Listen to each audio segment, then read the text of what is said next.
Segundo vídeo do dia, e esse é o primeiro de uma série de vídeos que eu vou tentar abordar uma, um assunto que eu tentei abordar em um vídeo único e ficou confuso e complicado, um assunto que um amigão meu pediu para eu abordar, que basicamente é a questão da liberdade de expressão no mundo atual. É um assunto complicadíssimo e que eu não tenho autoridade nem conhecimento suficiente para fechar a questão. Mas eu vou tentar pegar vários pontos sobre esse tema, vou discutir sobre direitos humanos, vou descobrir sobre Estado moderno, república, democracia, etc, etc. Até mesmo sobre fato e verdade, diferenças disso, porque se eu não abordar essas questões anteriores à liberdade de expressão, eu vou estar falando muita coisa em que a gente não tem uma linguagem em comum para entender. Muita coisa que eu vou estar pressupondo que vocês analisem sob o mesmo ponto de vista que eu, e não funciona bem assim. Cada um tem suas escolhas, suas visões, suas ideologias, né? Então, eu vou tentar começar a abordar esse tema por uma questão de qual é a responsabilidade do comunicador, qual é a responsabilidade que você tem quando você vai a público e fala qualquer coisa.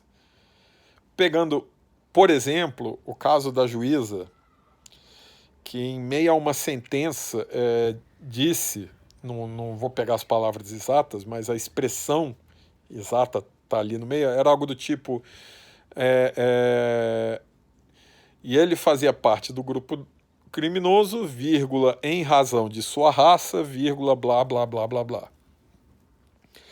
Na construção da frase, como ela foi construída, permite umas interpretações ambíguas. Mas é claramente que uma das interpretações mais diretas é que ela fez uma declaração extremamente racista. A primeira resposta que a juíza deu quando isso veio a público e escandalizou a mídia e tudo, foi que aquilo foi retirado de um contexto. O que não é bem verdade, porque a sentença dela está disponível publicamente. Quem quiser analisar o contexto inteiro vai lá e lê. E o que ela fez mesmo foi uma construção, uma fraseologia ambígua mesmo. Isso significa que ela condenou a pessoa em análise em razão de sua raça? Não sei. Não sei. O que eu sei é que a frase permite a gente interpretar que sim. E aí é que vai a questão principal de um dos pontos da liberdade de expressão. Quando você vai estudar literatura ou análise de discurso, é muito comum professores ou jornalistas ou quem quer que seja questionarem qual foi a intenção do autor a dizer tal, qual foi a intenção do político a dizer tal, ou nesse caso, qual foi a intenção do juiz a dizer tal. Em análise última, a gente não tem como responder essa pergunta. Não tem. A gente não tem como analisar a intenção. Não de forma objetiva. A gente pode construir uma análise e levantar hipóteses sobre isso, mas a intenção, o que passou dentro da cabeça da pessoa é inacessível. A gente pode levantar pistas, construir hipóteses, confrontar essas hipóteses. Mas a intenção mesmo, nós não analisamos. E é por isso que a gente tem que ter consciência na hora do que a gente fala alguma coisa, que nós não somos responsáveis pela intenção do que a gente fala.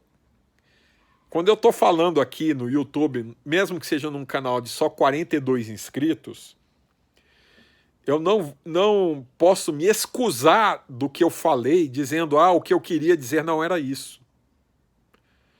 eu tenho que assumir o que eu falei, a expressão que eu usei. Eu tenho que assumir as minhas escolhas linguísticas e todos os significados que possam ser tirados dela dentro do limite do razoável. Ou seja, eu virar e falar, eu não queria dizer isso, ou, como é um pouco mais comum, foi retirado de contexto, o que eu queria dizer era tal, isto não exime a pessoa que está falando da responsabilidade das outras interpretações possíveis. Se eu viro numa sentença judicial e coloco em razão de sua raça, participava de grupo criminoso em razão de sua raça, mesmo que esse em razão de sua raça possa estar ligado a outras partes do parágrafo, eu escolhi usar aqueles termos que permitem, dentro daquele contexto, dentro daquela estrutura textual, fazer uma interpretação racista. Então, um dos recursos muito comuns de gente que quer transmitir uma mensagem que sabe que vai ser recusada como politicamente incorreta, como inadequada, como preconceituosa, é exatamente fazer construções ambíguas e depois dizer, não, o que eu queria dizer era aquilo e não isso. Ah, aquele gesto que eu fiz, aquela palavra que eu usei, quando eu usei neguinho, foi de forma carinhosa.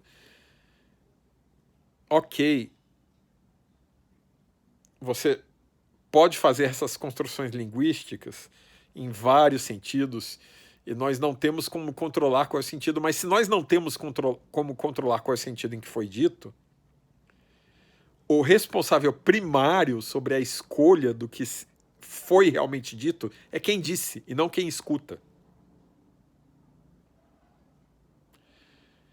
Então, se eu uso um termo que classicamente, tipicamente ou frequentemente é usado de uma maneira odiosa, digamos assim, ao usar esse termo eu estou assumindo o risco de ser ouvido como mensagem de ódio.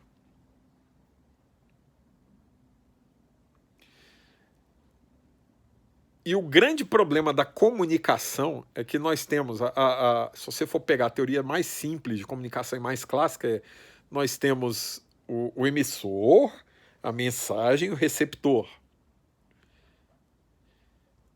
E o que há de concreto na comunicação não está nem no emissor nem no receptor, está na mensagem.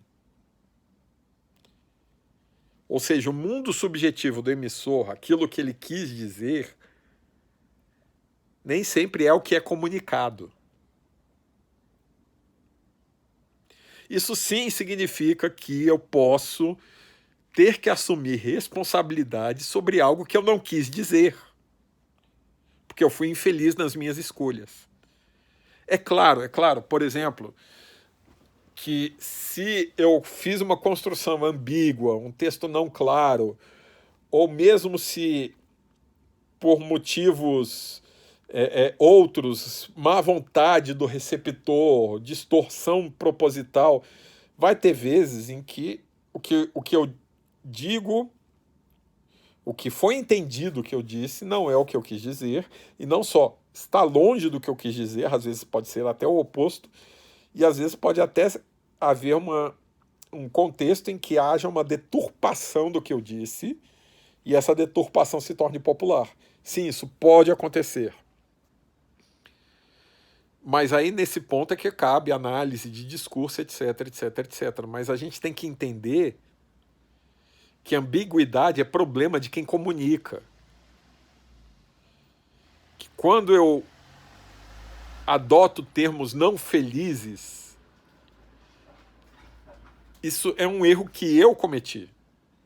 E que, normalmente, quando a maioria interpreta errado o que eu disse, eu me comuniquei mal. É uma falha de comunicação ser interpretado mal. É uma falha de comunicação, é uma falha do comunicador querer dizer A e ouvir em B. Afinal, é muito raro que uma maioria esteja propositalmente distorcendo o que eu disse. Então, se eu estou sendo mal interpretado, a minha primeira atitude que eu tenho que tomar quando eu sou mal interpretado é: será que eu me comuniquei direito? Será que eu falei direito?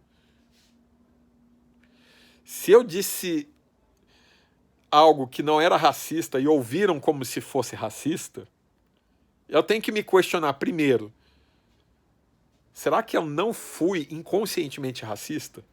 E segundo, se eu não fui e estão interpretando errado, por que estão me interpretando errado? Será que é má vontade? Será que é mimimi? Será que não é muito fácil eu botar a culpa no outro?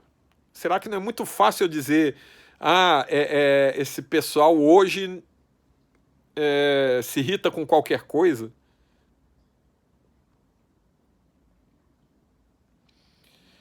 Vamos assumir a responsabilidade não apenas pelo que a gente quer dizer, mas pelo que a gente diz. E vamos entender também que muitas vezes o que eu quero dizer tem várias camadas que nem eu percebo. Um dos motivos de eu estar fazendo esse canal, como eu já disse várias vezes, é para eu olhar no futuro e ver aquilo que eu estou falando no meio da pandemia, no meio dessa confusão, e entender o que está acontecendo. Porque eu tenho certeza que na situação exótica em que eu estou, eu não estou entendendo nem o que eu estou falando. Então, muitas vezes, sim, eu falo coisas que têm um significado, que eu quero dizer aquilo e eu não percebo.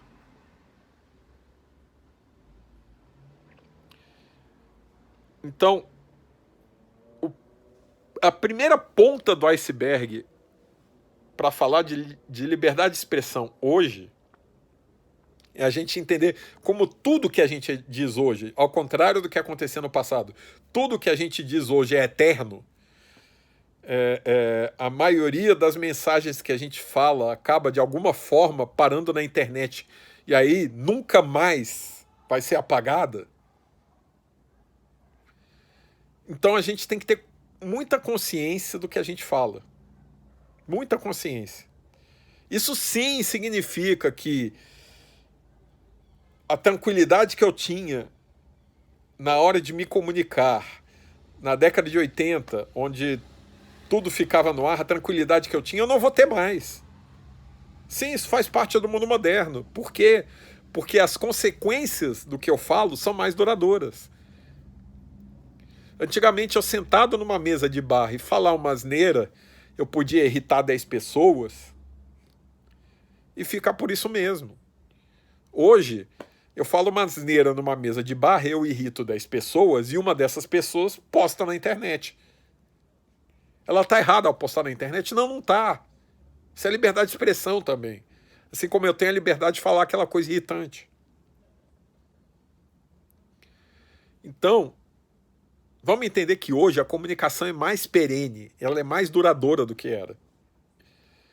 E ela repercute mais. Às vezes, um comentário que eu faço num vídeo do YouTube de um canal de 42 pessoas pode acabar parando em alguém influente e repercutir. Uma expressão que eu uso numa decisão judicial, numa sentença, em razão de sua raça, pode virar escândalo nacional. Isso é um problema? Não, não é. Isso é reflexo do nosso tempo.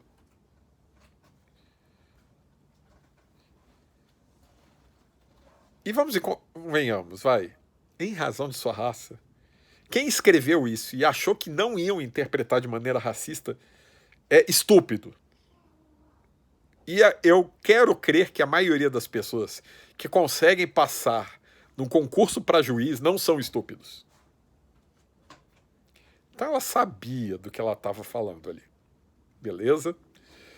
É muito fácil se refugiar no contexto, no que eu queria dizer não é isso, mas nós temos que assumir responsabilidade pelo que nós falamos em todas as suas dimensões. É isso. Esse é o primeiro vídeo que eu vou falar sobre liberdade de expressão. O próximo eu vou falar num tom totalmente diferente. Vou ter vários vídeos sobre o assunto.